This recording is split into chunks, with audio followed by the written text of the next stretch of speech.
नमस्कार मेरे प्यारे बच्चों।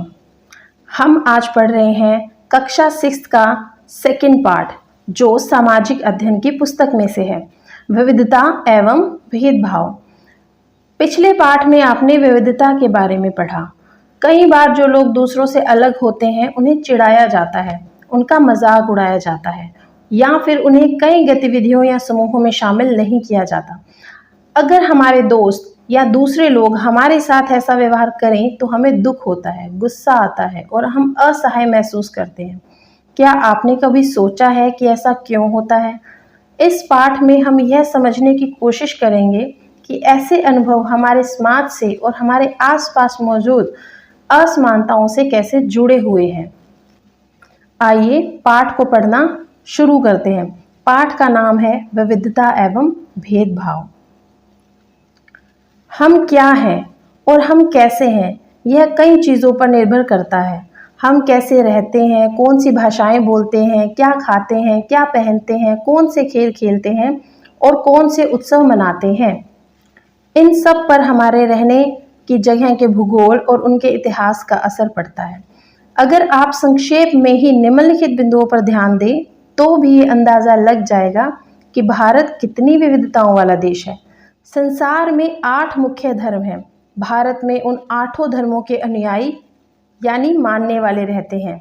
यहाँ 1600 से ज़्यादा भाषाएं बोली जाती हैं जो लोगों की मातृभाषाएं हैं।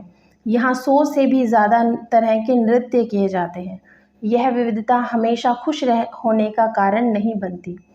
यह विविधता हमेशा खुश होने का कारण नहीं बनती। हम उन लोगों के साथ सुरक्षित और आश्वस्त महसूस करते हैं जो हमारी तरह दिखते हैं, बात करते हैं, कपड़े पहनते हैं और हमारी तरह सोचते हैं। कभी कभी जब हम ऐसे लोगों से मिलते हैं जो हमसे बहुत भिन्न होते हैं तो हमें वे भी बहुत अजीब और अपरिचित लग सकते हैं। कई बार हम समझ ही नहीं पाते या जान ही नहीं पाते कि वे हमसे अलग क्यों हैं। लोग अपने से अलग दिखने वालों के बारे में खास तरह की राय बना लेते हैं। आइए कुछ पूर्वाग्रहों के बारे में पढ़ते हैं। पूर्वाग्रह उन कथनों को देखिए जो आपको ग्रामीण एवं शहरी लोगों के बारे में सही लगे। जिन कथनों से आप सहमत हैं उन पर निशान लगाइए। क्या आपके दिमाग में ग्रामीण या शहरी लोगों को लेकर किसी भी प्रकार के पूर्वाग्रह हैं? क्या दूसरे लोगों के दिमाग में भी ये पूर्वाग्रह हैं? लोगों के दिमाग में ये पूर्वाग्रह क्यों होते हैं? जिन पूर्वाग्रहों को आपने अपने आसपास महसूस किया है उनकी एक सूची बनाइए। ये पूर्वाग्रह लोगों के व्यवहार को कैसे प्रभावित करते हैं? ग्रामीण लोग। पॉइंट नंबर 1, आधे से ज़्यादा भारतीय गांव में रहते हैं। नंबर 2, गांव के लोग आधुनिक प्रौद्योगिकी का इस्तेमाल करना पसंद नहीं करते। नंबर 3, फसल की बुआई और कटाई के समय परिवार के लोग खेतों में 12 से 14 घंटों तक काम करते हैं। नंबर 4, ग्रामीण लोग काम की तलाश में शहरों की ओर स्थानांतरण करने को बाध्य होते हैं। अब पढ़ते हैं शहरी लोगों के बारे में। शहरी जीवन बड़ा आसान होता है। यहाँ के लोग बिगड़े हुए और आलसी होते हैं। पॉइंट नंबर 2, शहरों में लोग अपने परिवार के सदस्यों के साथ बहुत कम समय बिताते हैं। पॉइंट नंबर 3, शहरी लोग केवल पैसे की चिंता करते हैं, लोगों की नहीं। नंबर 4, शहरों में रहना बहुत महंगा पड़ता है। लोगों की कमाई का एक बहुत बड़ा हिस्सा किराए और आने जाने में खर्च हो जाता है। यहाँ जो पूर्वाग्रह या जो कथन ग्रामीण लोगों और शहरी लोगों के बारे में दिए गए हैं, अगर आप इनसे सहमत हैं तो आपको उन पर निशान लगाना है और आप अपने दोस्तों से, अपने टीचर से इस बारे में बात कर सकते हैं। इनमें से कुछ कथन ग्रामीण लोगों को अज्ञानी की तरह देखते हैं, जबकि शहर में रहने वाले लोगों को आलसी और सिर्फ पैसे से सरोकार रखने वालों की तरह देखते हैं। जब हम किसी के बारे में पहले से कोई राय बना लेते हैं और उसे हम अपने दिमाग में बिठा लेते हैं तो वह पूर्वाग्रह का रूप ले लेती है। ज़्यादातर यह राय नकारात्मक होती है, जैसा कि कथनों में दिया गया है। लोगों को आलसी और कंजूस मानना भी पूर्वाग्रह है। जब हम सोचने लगते हैं कि किसी काम को करने का कोई एक तरीका ही सबसे अच्छा और सही है तो हम अक्सर दूसरों की इज्जत नहीं कर पाते। जो उसी काम को दूसरी तरह से करना पसंद करते हैं। उदाहरण के लिए अगर हम सोचें कि अंग्रेज़ी सबसे अच्छी भाषा है और दूसरी भाषाएं महत्वपूर्ण नहीं हैं, तो हम अन्य भाषाओं को बहुत नकारात्मक रूप से देखेंगे। परिणाम स्वरूप हम उन लोगों की शायद इज्जत नहीं कर पाएंगे जो अंग्रेज़ी के अलावा अन्य भाषाएं बोलते हैं। हम कई चीज़ों के बारे में पूर्वाग्रही हो सकते हैं। लोगों के धार्मिक विश्वास, उनकी चमड़ी का रंग, जिस क्षेत्र से वे आते हैं, जिस तरह से वे बोलते हैं, जैसे कपड़े वे पहनते हैं इत्यादि। अक्सर दूसरों के बारे में बनाए गए हमारे पूर्वाग्रह इतने पक्के होते हैं कि हम उनसे दोस्ती नहीं करना चाहते। इस वजह से कई बार हमारा व्यवहार ऐसा होता है कि हम उन्हें दुख पहुंचा देते हैं। अतः हमने क्या पढ़ा कि पूर्वाग्रह क्या होते हैं।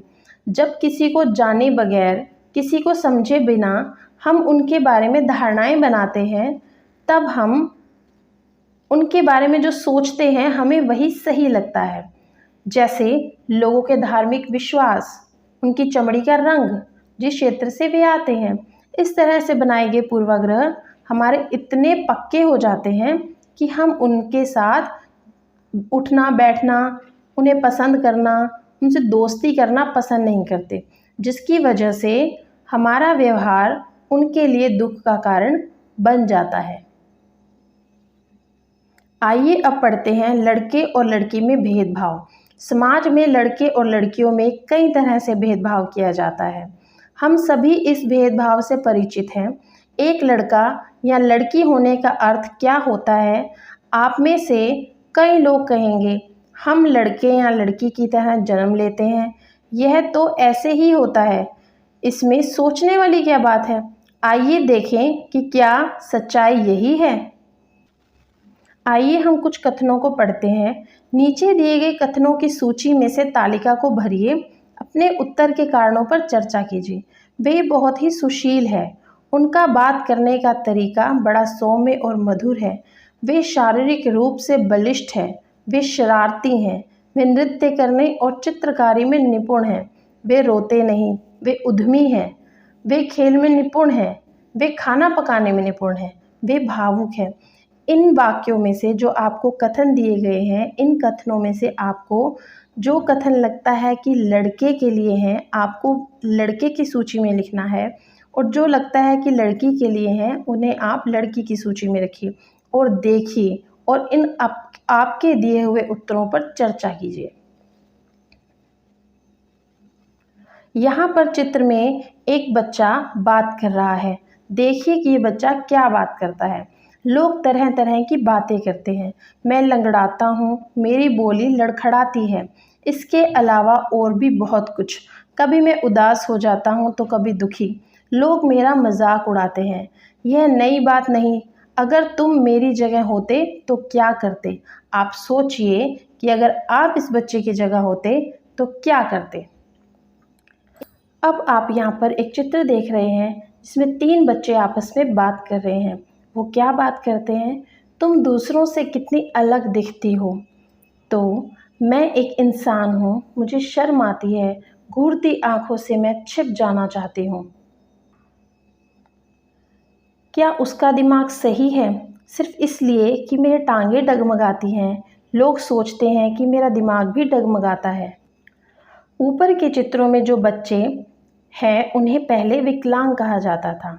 इस शब्द को बदलकर आज उनके लिए जो शब्द प्रयोग किए जाते हैं वे हैं खास ज़रूरतों वाले बच्चे, चिल्ड्रंस विद स्पेशल नीड्स।